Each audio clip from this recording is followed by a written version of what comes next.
एकदम सिली क्वेसन है, जितेपछि रुयौ कि जित्नुभन्दा अगाडि नै रुयौ? आई मिन त्यस्तरी भनेको होइन कि तिमीले टाइटल जित्नुभन्दा अगाडि नै, अब विनर अनाउन्स हुनुभन्दा अगाडि नै, अघिल्लो रात नै अब आज फाइनल हुँदैछ है भनेर इमोसनल भएर तिमी रुयौ कि जितिसकेपछिको रात रुयौ कि रुने केही त्यस्तो केही भएन? तिमी कहिले नै रुँदैनौ? रुन त रुन्छु तर त्यस्तो कुरामा चाहिँ रुँदैन है म चाहिँ। ओ माई गड करण, तिमी के खाएर बस्छौ? के सुन्नु, सबभन्दा मेन कुरा भनेको म एउटा क्रिस्चियन फ्यामिलीबाट हो होइन। प्रायः मलाई चाहिँ बचपनदेखि बुवाले हाम्रो बाइबलको धेरै कुराहरू सम्झाए बुझाएर अघि बढाउनु भएको के। जस्तै धान बिउ छरिसकेपछि अवश्य त्यसलाई कटनी गरेर त्यो खान पाउँछौँ हामीले। फलमा कुनै पनि बिरुवामा गोडमेल गरेपछि त्यसले फल बनाउँछ, हामीले खान पाउँछौँ होइन। त्यस्तो किसिमका चिजहरू होइन। जिन्दगीमा सुखपछि दुःख अवश्य आउँछ। राम्रो मान्छेसँग सधैँ राम्रो हुन्छ। सबैको बारेमा राम्रो सोच्नु, कसैको कुभलो नसोच्नु, कसैको चित्त नदुखाउनु, भगवान् सधैँ तेरो साथमा हुन्छ भन्ने टाइपको कुराहरू यसले मलाई एकदम पोजिटिभ एनर्जी दिन्छ कि। अरू मैले त्यस्तो काम पनि गर्दैन। त्यही भएर तिनी चिजले केही चिज मलाई यस्तो हुन्न जस्तो लाग्यो भने पनि होइन, म त्यस्तो मान्छे होइन। म राम्रो सबैको लागि त्यस्तो राम्रो सोच्छु। मैले कसैको लागि नराम्रो सोचेको छैन। मैले आफ्नो अन्तरात्माबाट चोखो हृदयले त्यो चिजलाई चाहिरहेको छु भनेपछि त्यो अवश्य मैले पाउँछु भन्ने टाइपको सोच आउँछ कि भगवान् त्यो चिजले गर्दाखेरि मलाई डिमोटिभेट त्यस्तो हुँदैन, कहिले पनि हुँदैन। अनि करणले क्रिस्चियन फ्यामिलीबाट भन्यौ, कहिले तिमीलाई यो कुराले गरेर गाह्रो भएको छ कतै? त्यस्तो केही भएको छैन। किनकि धर्म मान्छेले भन्छ नि त, धर्म जात यताउताले पनि गाह्रो गर्छ भनिरहेको हुन्छ। तिमीलाई त्यस्तो कहिले नि फिल भएको छैन? सबैतिर सहज नै भइरहेको छैन छैन। करणलाई सबैले चिन्छन्, देशभरिका सबै जनताले, सबै दर्शकले करणलाई चिन्छन्, तर करणले आफूले आफैलाई कसरी चिन्छ? कस्तो खालको छु, कस्तो हुँ, कसरी चिन्छ करणले आफूले आफैलाई? मैले आफूले आफैलाई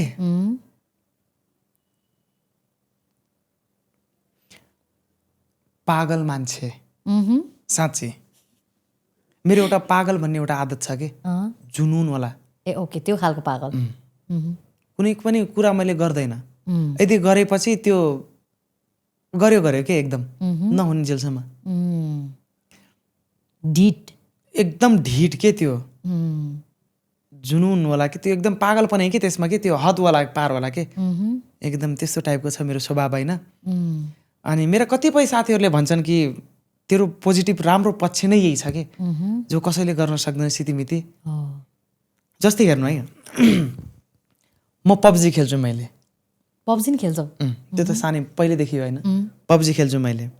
अब त्यसमा एउटा कङ्करर भन्ने एउटा टाइटल हुन्छ माथिको होइन। त्यसमा जस्ट अब पुरा अब एसियाको हाम्रो सर्भर हुन्छ, एसियाभरिमै टप 500मा पुग्नुपर्छ त्यसमा त्यो टाइटल पाउनलाई। अनि त्यो समथिङ त्यहाँ पुग्नलाई 1 हप्तासम्म रात दिन खेल्नुपर्छ पब्जी। त्यसपछि मेरो साथीहरूले यति मभन्दा राम्रो राम्रो खेल्ने साथीहरूले सुधा 2-3 दिन मसँग खेले, हार माने उनीहरूले। तर मैले एकचोटि पुगाउँछु भन्ने थिएँ नि त। मैले 1 हप्तापछि मैले पुगाएर सुक्खले बस्या हो कि म। कङ्करर भयो? अब उनीहरू दङ पऱ्यो फेरि। ए पब्जी नि खेल्छौ तिमीले? पब्जी खेलेर कङ्करर भइसक्यौ, कहिले तिमीलाई त्यो पब्जी कम्पिटिसनहरू जान्छ जस्तो चाहिँ लागेन? ल त्यो मलाई त्यो राम्रो लाग्छ नि त्यो त पब्जी एकदमै। होइन, जान्छु जस्तो लाग्यो कि लागेको छैन अहिलेसम्म? म गइदिउँ कि क्या हो जस्तो लागेको छैन? त्यस्तो त लागेको छैन। ए खेल्ने मात्रै, एज अ खेल्ने भनेर खेल्ने मात्रै? तर मलाई एउटा स्क्वाडमा राम्रोसँग खेल्न चाहिँ मनपर्छ है मलाई। किन जोइन गर्दैनौ त? अहिले मसँग त्यस्तो राम्रो डिभाइस छैन नि त। डिभाइस त अफकोर्स किन्न सक्छौ, डिभाइस त चाहिन्छ। अब त किन्न सक्छौ नि त। किन्न सक्छु, तर म अझै चाहन्न पनि चाहन्न। किन पैसा खर्च गर्ने होइन?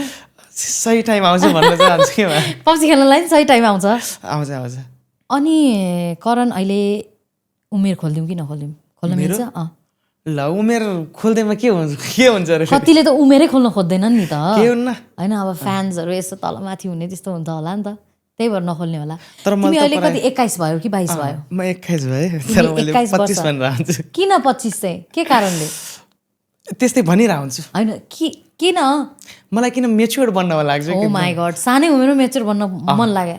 तिमी व्यवहारले त अलरेडी मेच्योर छौ त। मलाई चाहिँ कस्तो भन्दाखेरि 21 वर्ष भनेपछि अलिकति भाइ सोध्छन् अलिकति भन्ने भएर मैले पहिले म 56 सालको हो, 25 वर्ष पुगिसक्यो अनि धेरै अनि 25 पुग्यो भन्दाखेरि गर्छु के भनेपछि करणले झुटो पनि बोल्दो रहेछ त्यस्तो बोल्छु धेरै नै झुटो बोलेछ मैले नि त्यो सिम्पल वाला झुट हुन्छ नि कस्तो सिम्पल वाला मतलब मजाकिया जोक के त्यसको त म त्यसमा पनि हात पार गर्छु है मैले फेरि झुटो बोल्नु र जोकमा फरक छ नि त करण मतलब जस्तै नर्मल्ली अब कस्तो भन्दाखेरि दिदी मेरो त बिहा भइसक्यो नि टाइपको के जिस्केको झुट होला के बिहा भइसक्यो होला त्यस्तो त भएको छैन के थाहा झुटो बोलेर आउँदो रहेछौ होइन त्यस्तो वाला झुट के भने मैले कुनै पनि कुरा मतलब सत्य त म सत्यवादीवाला मान्छे होइन म त्यस्तो झुट बोल्दैन तर मजाकिया झुट त मैले एकदम बोल्छु कि त्यो मान्छेहरूलाई त्यो मजाक गर्ने अलिकति अल्मेल ल्याउने दिमाग खाने कुरा के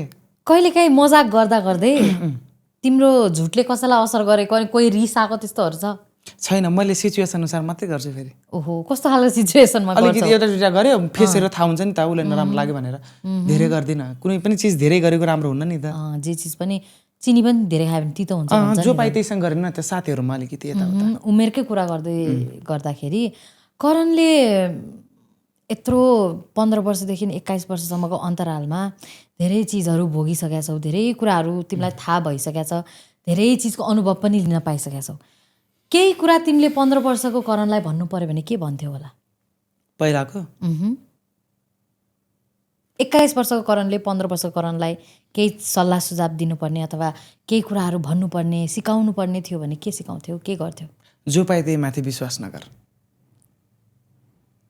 त्यति तिमीले भनेपछि धोका नै पाछौ धोका भन्दाखेरि पनि त्यो मायामै धोका भन्नु मिल्दैन हरेक कुरामा अरू कुरामा मेरो चाहिँ एकदमै कसैले अलिकति आफ्नोपन देखाइदियो भनेपछि म एकदमै ऊ एकदम मेरो आफ्नै मान्छे भनेर म पुरै छर्लङ्गै भइदिन्छु कि त्यो बानी छर्लङ्ग हुनु नि हुँदैन त्यो छर्लङ्ग हुँदाखेरि तिमीलाई कहिलेकाहीँ पछाडि परेको जस्तो फिलहरू भएको छ धेरै कुराहरू सेयर गरेर कहिले कस्तो बेलामा कसलाई तिमीले विश्वास गर्दाखेरि धोका पाएको छौ के कुरामा अब त्यो भन्न मिल्दैन त्यही नि अलिकति खुलाउनु मिल्छ नाम नखुलाई यस्तो यस्तो कुरामा धोका भएको मलाई साथीभाइहरूमा यताउता साथीभाइहरू कतिको छ करणको म त्यस्तो साथी बनाएर हिँड्ने मान्छे होइन मैले एउटा मान्छे बनाउँछु एउटा मान्छे बनाउँछु भन्नाले एउटा साथी हुन्छ क्या मेरो जहिले पनि यहाँ तिम्रो आइडलको बेलाको एकजना साथी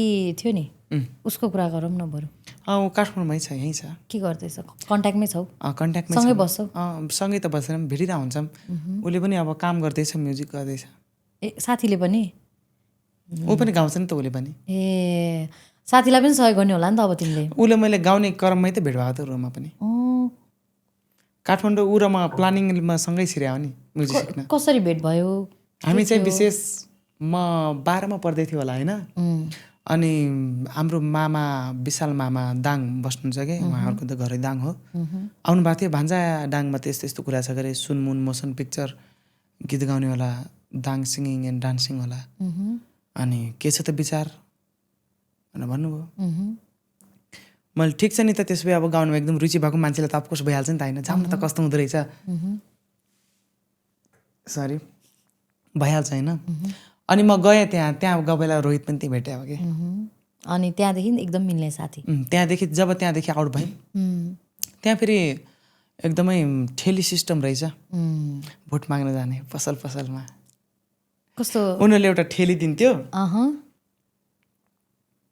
उनीहरूले एउटा ठेली दियो त्यसलाई चाहिँ म एकदम मलाई त त्यो मन परेन है म त्यसको विरुद्ध एकदम खिलाफ छु कस्तो मैले बुझिनँ अलिक मजाले भन्न त एउटा सिङ्गिङ सो राख्यो उनीहरूले होइन अब त्यसमा अब भोटिङ सिस्टम हुन्छ भोटिङ सिस्टम कस्तो भन्दाखेरि उनीहरूले एउटा ठेली दिन्छ चिट काट्ने हुन्छ नि त्यस्तै अब बिकाउने भने जस्तो बेच्ने हामीले त्यो बेच्यो अनि त्यसपछि पैसा लगेर उनीहरूलाई सबै बुझायो अनि त्यही अनुसार भोट भयो गरे ए कहाँको कुरा हो यो दाङको त्यस्तो खालको कार्यक्रम पनि छ कार्यक्रम थियो दाङ कहिले कोसी कहाँ खुलिरहेको हुन्छ मलाई चाहिँ त्यो मन परेन त्यो होइन मैले उति बेलै भने पनि हो अनि त्यसपछि पहिले साथीले मलाई त्यो मन परेन हेर होइन अब पैसा उनीहरूले त अफकोर्स त्यो 10,000 को ठेली बिक्छ 10,000 सट्टा फाल्दियो नि त नउनीले के गर्थ्यो बिचारा त्यसको मनको आश के भयो भन्नु त अहिले पो मैले बुझेर पो त्यति बेला पो मैले पनि त्यति बेलै मलाई थाहा भइसकेको थियो यो खासै गथिलो त होइन यो, किनकि अब त्यो दाङ त मेरो आफ्नो सहर पनि त होइन नि त,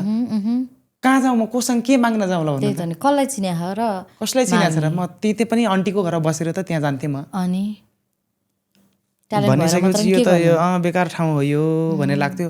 तर पनि अब हेरौँ न कहाँसम्म गइन्छ। अब 1 रुपियाँको ठेलिना काट्नुभन्दा पनि 100 रुपियाँको एकजनाको टिकट काटेर सानो भाइलाई लिएर जान्थेँ, आन्टीको छोरालाई लिएर जान्थेँ मैले। त्यही बेला चाहिँ यस्तो यस्तो हो, अलिकति पर्फर्मेन्स मात्र राम्रो पार्नु हुँदैन, भोट पनि हुनुपर्छ, यताउता राम्रोसँग भोट गरेर यताउता उता गर भनेर भन्ने के। अब सर छैन त के गरौँ भनेर भन्थेँ मैले। त्यस्तो कुराहरू पनि भन्नुहुन्थ्यो त्यो सोमा चाहिँ। त्यो ठुलो सो त होइन, होइन चिप सो भन्छु मैले त्यसलाई। चिप सो भोटिङ गर्ने भन्दैमा चिप सो हुन्छ र? हुन्छ नि त्यो मलाई त्यो मनै परेन कि त्यहाँको, यस्तो भन्दाखेरि।